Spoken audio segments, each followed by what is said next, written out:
Hello बच्चों। तो आज जो है हम लोग कल जिस चैप्टर के ऊपर हम लोग बात कर रहे थे पिछले लेक्चर में, वो चैप्टर था हमारा कोनिक सेक्शन। तो आज हम लोग इस कोनिक सेक्शन के चैप्टर के जस्ट आगे जहाँ पे इस लेक्चर को हमने ख़त्म किया था पिछले लेक्चर में, आज वहीं से हम लोग शुरू करेंगे। तो हम लोग पिछले लेक्चर में हम लोग standard equation of the circle के ऊपर बात किए थे और जनरल इक्वेशन ऑफ सर्कल। तो स्टैंडर्ड इक्वेशन ऑफ सर्कल क्या था और जनरल इक्वेशन ऑफ सर्कल जो हम लोग लेक्चर 1 में हम लोग बात कर चुके हैं, वो हम लोग एक बार आपको रिवाइज कर देते हैं कि हमारा जो स्टैंडर्ड इक्वेशन जो था सर्कल का वो ये था कि x माइनस एच का whole square plus y minus K का whole square equal to R square. This is called the standard equation of the circle. And the general equation of the circle जो हम लोग find out किए थे वो था X square plus Y square equal to R square. तो इन दोनों इक्वेशंस के ऊपर हम लोग कल बात कर चुके हैं। तो आज जो है हम लोग इसी इक्वेशंस के हेल्प के मदद से और हम लोग इस एग्जाम्पल नंबर 2 और एग्जाम्पल नंबर 3 जो एनसीईआरटी का एग्जाम्पल है, आज इसके ऊपर हम लोग बात करेंगे।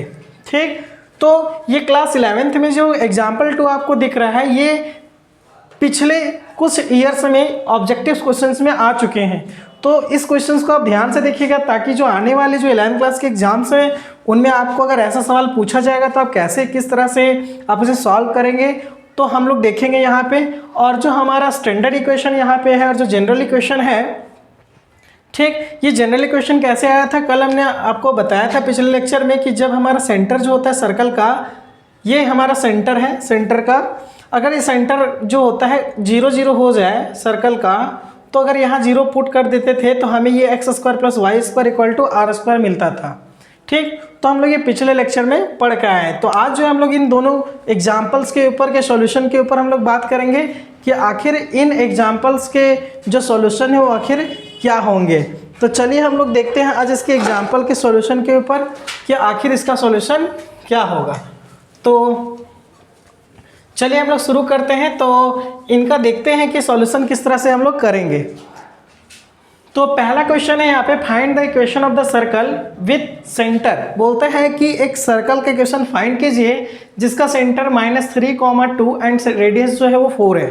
तो यहाँ पे जो पहला हम लोग का जो सॉल्यूशन होगा एग्जाम्पल 2 का, ठीक, जो सॉल्यूशन हम लोग करने जा रहे हैं वो 2 एग्जाम्पल का कर रहे हैं। यहाँ पे जो गिवन में दिया गया है, ठीक, वो सेंटर दिया गया है सर्कल का। तो सेंटर मीन्स h और k का वैल्यू दिया गया है। तो h और k का वैल्यू क्या दिया गया है, -3, 2 दिया गया है। और इसका रेडियस जो दिया गया है हमारा सर्कल का रेडियस r, ये 4 दिया गया है। मान लेते हैं 4 यूनिट्स, कुछ भी हो सकता है, मीटर सेंटीमीटर ऐसा कुछ भी, इसलिए हम लोग यहाँ पे क्या लिखेंगे, 4 यूनिट्स लिखेंगे।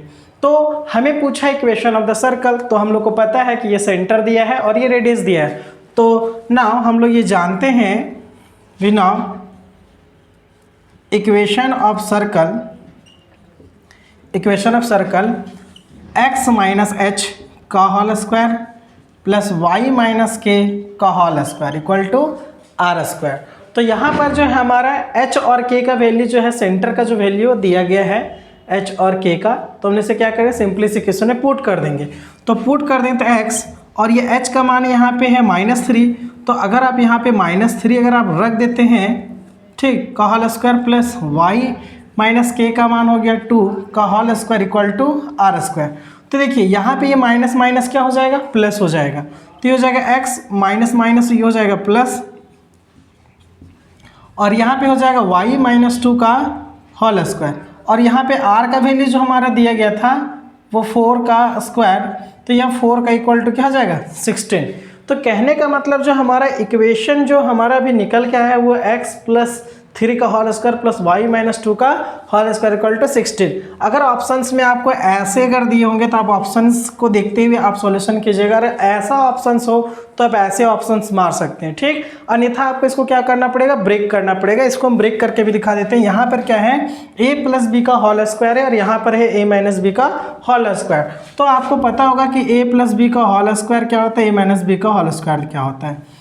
तो a प्लस बी का होल स्क्वायर क्या होता है, तो ये होता है a square plus 2ab plus B square.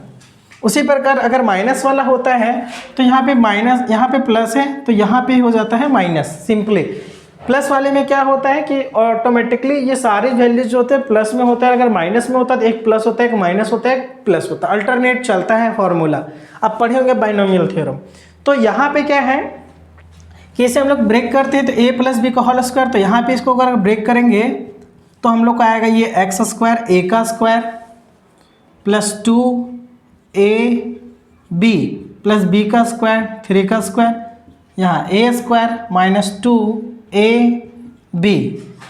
Plus B का स्क्वायर 2 का स्क्वायर इक्वल टू 16। ठीक, तो इसे हम लोग करते हैं सॉल्व, तो यह आ जाएगा एक्स स्क्वायर प्लस 2 3 जा 6 और प्लस ये 9, ये वाई स्क्वायर, ये 4y प्लस 4 इक्वल टू 16।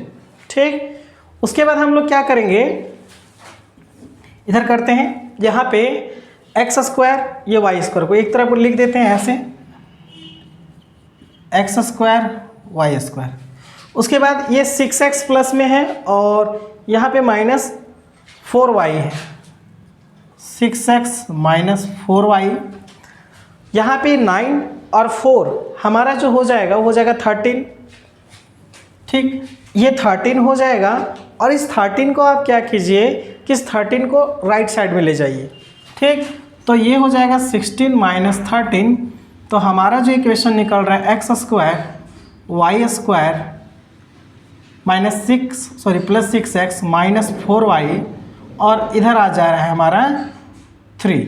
ठीक, तो हो सकता है कि आपका ऑप्शन ऐसे भी हो सकता है Y square plus 6x minus 4y minus 3। तो कहने का मतलब ये है कि इस क्वेश्चन में कि आपको जिस तरह से ऑप्शन दिया हुआ हो आप उसके अकॉर्डिंग आपको क्या करना है, सॉल्यूशन करना है। और हाँ, अगर एमसीक्यू का क्वेश्चन है तो हमें इतना लंबा चौड़ा सॉल्यूशन नहीं करना है। आपको क्या करना है कि ये क्वेश्चन रफली लिखना है और वैल्यू पुट कर देना है और सॉल्व करके निकाल देना है। अगर हमारा एग्जाम रिटन होता, रिटन फॉर्मेट में होता तो हमें इतना लंबा सॉल्यूशन करना पड़ता। ठीक, तो उम्मीद करते हैं ये क्वेश्चन एग्जाम्पल जो 2 है आपको समझ में आया होगा। तो इसका सॉल्यूशन आप इस तरह से कर सकते हैं और वैल्यू फाइंड आउट कर सकते हैं। यहाँ पर जो है आपका ऑप्शन अगर ऐसा हो तो ऐसा मारिए, अगर ऐसा हो फॉर्मेट में तो आप ऐसा। तो ये ऑप्शन ज़्यादातर आपको इस 3 तरह से आपको देखने को मिल सकते हैं। तो इनमें जो आपको ऑप्शंस में दिखे आप उसके अकॉर्डिंग सॉल्व करके इसका आंसर दे सकते हैं। ठीक, तो हम लोग चलते हैं फिर एग्जाम्पल 3 के सॉल्यूशन की ओर कि एग्जाम्पल 3 का जो है सॉल्यूशन क्या होगा। ठीक, तो देखते हैं हम लोग एग्जाम्पल 3 का सॉल्यूशन क्या होगा। तो इसको एग्जाम्पल 3 जो है वो हमारा थोड़ा एक्सटेंडेड है, मतलब ये थोड़ा सा बड़ा है। यहाँ पे 8x प्लस ये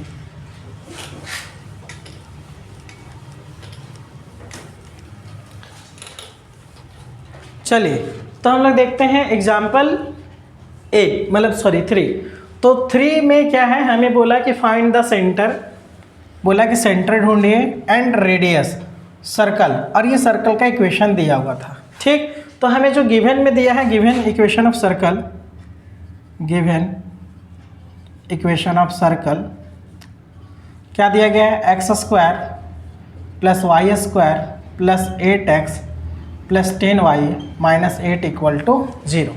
ठीक, तो हम लोग यहाँ से फाइंड करेंगे कि हमारा जो है वो इसका सेंटर क्या होगा, रेडियस क्या होगा। तो एक बात ध्यान रखिए, हमें क्या करना होगा कि इस इक्वेशन को इस फॉर्मेट्स में कन्वर्ट करना होगा। x माइनस एच का whole square plus Y minus K का whole square equal to R square. अगर हम लोग इस इक्वेशन को इस फॉर्मेट में अगर कन्वर्ट कर देते हैं तो यहाँ x माइनस एच है तो ये माइनस फार्मूला में होगा, जो वैल्यू h के जगह पर होगा वो हमारा सेंटर का मान हो जाएगा, और ये k का, ये दोनों ही वैल्यू किसका वैल्यू हो जाएगा, सेंटर का। ठीक, हम लोग देखे थे कि जब इसका फिगर ड्रॉ कर रहे थे, ठीक, तो यहाँ हम लोग पहले लेक्चर में h और k हमने मान के चला था। तो यहाँ h और k जो है वहीं से आया था जब इसको हम लोग सॉल्व कर रहे थे। तो यहाँ h और जो k है ये दोनों ही हमारा क्या वैल्यू है, ये सेंटर है, ये हमारा सर्कल का सेंटर को रिप्रेजेंट करता है और ये हमारा रेडियस को रिप्रेजेंट करता है सर्कल को। ठीक, तो हम लोग इसको उस फॉर्मेट में क्या करेंगे, कन्वर्ट करने का कोशिश करेंगे। तो चलिए शुरू करते हैं। यहाँ पे ये एक्स स्क्वायर, एक्स वाले को एक तरफ कर दीजिए, ये 8x, वाई वाले को एक साथ 10y, और माइनस ये 8 जो है, इस 8 को क्या कीजिए कि अच्छा इधर ही रहने दे, कोई दिक्कत नहीं। तो अगले स्टेप में हम लोग ये कह सकते हैं कि यहाँ देखिए ज़रा एक्स स्क्वायर प्लस 8x है, तो आपको क्या करना होगा कि एक्स वाले और वाई वाले ये दोनों को, एक्स वेरिएबल वाला और वाई वेरिएबल वाला, इसको a प्लस बी के फॉर्मेट में चेंज करेंगे, a प्लस बी के होल स्क्वायर में, और इसको भी a प्लस बी के होल स्क्वायर फॉर्मेट में चेंज करना पड़ेगा। क्यों करना पड़ेगा? क्योंकि यहाँ स्टैंडर्ड इक्वेशन जो होता है x माइनस एच का होल स्क्वायर में, इसीलिए हमें क्या करना पड़ेगा कि x वाले को a प्लस बी के होल स्क्वायर में हमें कन्वर्ट करना पड़ेगा। तो चलिए हम लोग करते हैं कन्वर्ट। तो इसको कन्वर्ट करने के लिए हम लोग क्या करेंगे, यहाँ पे इसको लिख सकते हैं एक्स स्क्वायर प्लस, ठीक, ये 8 जो है, इस 8 को लिख सकते हैं फॉर्मूला के अकॉर्डिंग होता है वैल्यू 2ab, अभी फॉर्मूला में होता है a स्क्वायर प्लस 2ab। क्या होता है, हम लोग अभी लिखे हुए थे कि a square plus 2ab plus B square, तो फॉर्मूला में ये 2 होता है, a स्क्वायर के यहाँ पे एक्स स्क्वायर है तो एक्स स्क्वायर, फॉर्मूला में यहाँ प्लस यहाँ पे 2 है तो यहाँ पे 2 लिखिए। a is the what, a का मान क्या हो सकता है, a मतलब इस 2 में क्या मल्टीप्लाई कर दे कि 8 आ जाए, तो यहाँ पर a का मान जो था वो ऐसे ही, a हमारा x है तो x होगा। b का मान क्या हो सकता है कि मतलब b में ऐसा क्या वैल्यू लिख रख दे कि यहाँ पे मल्टीप्लाई करने के बाद 8 आ जाए, तो क्या मल्टीप्लाई करना पड़ेगा 4, ठीक, तो 4 2 जा 8 और ये x, ठीक। अब ये हो गया 2ab, तो ये भी हो गया 2ab, फिर है प्लस, हमारा फॉर्मूला में प्लस होता है तो प्लस बी स्क्वायर, तो b का वैल्यू हमने यहाँ क्या माना था 4, तो यहाँ 4 का होल स्क्वायर, ठीक। लेकिन एक बात ध्यान दीजिए, हमने इसका जब ब्रेकआउट किया तो ये मिला, बट ये 4 हमने खुद से लिया, किसका, इस 4 का स्क्वायर, ताकि ये जो फॉर्मेट था वो a प्लस बी के होल स्क्वायर आ जाए। तो यहाँ पे जब प्लस 4 का स्क्वायर लिया तो यहाँ हम लोग को क्या करना पड़ेगा -4 का स्क्वायर, ताकि ये और ये जब कैंसल आउट हो जाए तो हमारा जो फिर से ये वैल्यू है वो एक्स स्क्वायर प्लस 8x आ जाए, ठीक। तो नेक्स्ट वाले इस स्टेप को भी ऐसे ही करेंगे, तो हम लोग इसको भी इस प्रकार ही एक्सटेंड करते हैं, ब्रेक करते हैं। चलिए देखते हैं, इसको ब्रेक करते हैं। तो यहाँ पे ये हो जाएगा वाई स्क्वायर प्लस 2, ठीक, और a के जगह पे हो जाएगा y, b के जगह पे क्या रखेंगे 5, 5 2 जा 10 और ये y का y, ठीक। ये a का वैल्यू हो गया हमारा, क्यों, क्योंकि यहाँ पे a स्क्वायर के जगह पे y था, ठीक। उसके बाद 5 आ गया, b जगह पे 5 का स्क्वायर, तो हमें यहाँ पे क्या करना पड़ेगा -5 का स्क्वायर, -8 इक्वल टू 0, ये हमें करना पड़ेगा। तो यहाँ से लेकर के यहाँ तक, ठीक, और यहाँ से लेकर के यहाँ तक, ये वैल्यू हो गया किसका, a प्लस बी का होल स्क्वायर। तो यहाँ पे हो गया ये a प्लस बी का होल स्क्वायर x प्लस 4 का होल स्क्वायर, ठीक। यहाँ पे प्लस, यहाँ पे जो है Y square plus 2 into Y plus 5, ये जो है ये हम लोग का हो गया y प्लस 5 का होल स्क्वायर, ठीक। बट यहाँ पे ये जो है वैल्यू ये -4 का बच गया और एक वैल्यू यहाँ -5 का बच गया, तो -4 का हो गया -16 और यहाँ पे हो गया ये -25 और ये -8 इक्वल टू 0, ठीक। तो इसके आगे ये हो जाएगा x प्लस 4 का whole square plus y plus 5 का होल स्क्वायर। इसे हम लोग सॉल्व करते हैं और इसका वैल्यू ज़रा देखते हैं क्या आता है। तो यहाँ पे अगर हम लोग सॉल्व करते हैं तो ये वैल्यू जो आता है ये 24, तो ये आएगा 40, टोटल 9, सारी को ऐड करेंगे तो ये 49 आएगा। तो नेक्स्ट स्टेप में हम लोग x प्लस 4 का whole square plus y plus 5 का होल स्क्वायर, ये माइनस में उधर जाएगा तो क्या आ जाएगा +49 आएगा, ठीक। नेक्स्ट स्टेप में हम लोग करेंगे x प्लस 4 का whole square plus y plus 5 का होल स्क्वायर इक्वल टू ये 7 का होल स्क्वायर हो गया। अगर आप देखेंगे तो यहाँ पर ये जो वैल्यू है, ये पूरा वैल्यू हम लोग का, इस वैल्यू से अगर कंपैरिजन करते हैं तो ये x यहाँ पे x है, बट यहाँ हमारा है माइनस और यहाँ पे हमारा है प्लस। इसका मतलब ये जो वैल्यू होगा 4, ये हमारा कुछ इस तरह से होगा, ये हो जाएगा कुछ ऐसा x और ये -4 होगा, तो ये माइनस जो है का स्क्वायर, ये माइनस होगा तो ये माइनस माइनस क्या होगा प्लस होगा। फिर उसी प्रकार यहाँ पे अगर हम लोग गौर करें तो y ये -5 का होल स्क्वायर और ये हमारा 7 का होल स्क्वायर। इसका मतलब ये है कि सेंटर का जो वैल्यू h जो आया वो आया है -4 और k का जो वैल्यू आया वो आया -5 और यहाँ पे रेडियस का जो वैल्यू आ गया वो क्या आ गया 7 आ गया। इसका मतलब सिंपली हम कह सकते हैं सेंटर का जो कोऑर्डिनेट आ गया वो -4, -5 and radius is the what 7। तो हम लोग से यहाँ पे पूछ ये रहा था कि इसका सेंटर बताइए और इसका रेडियस बताइए। तो हम लोग इस तरह से क्या कर सकते हैं, सॉल्व कर सकते हैं। तो उम्मीद करते हैं कि जो सवाल है आपको समझ में आया हुआ होगा, ठीक। और अगर कहीं पे इसमें कहीं दिक्कत हो तो आप ज़रूर इसमें कमेंट करके पूछ सकते हैं कि यहाँ पे किन्हीं भी स्टेप्स में आपको प्रॉब्लम हो। तो धन्यवाद ये वीडियो देखने के लिए, और कहीं पे आपको अगर कोई दिक्कत हो तो ज़रूर ही कमेंट करें। Thank you, nice to meet you. हम लोग मिलते हैं अगले वीडियो में, अपना राय ज़रूर दीजिएगा, ठीक है। Thank you.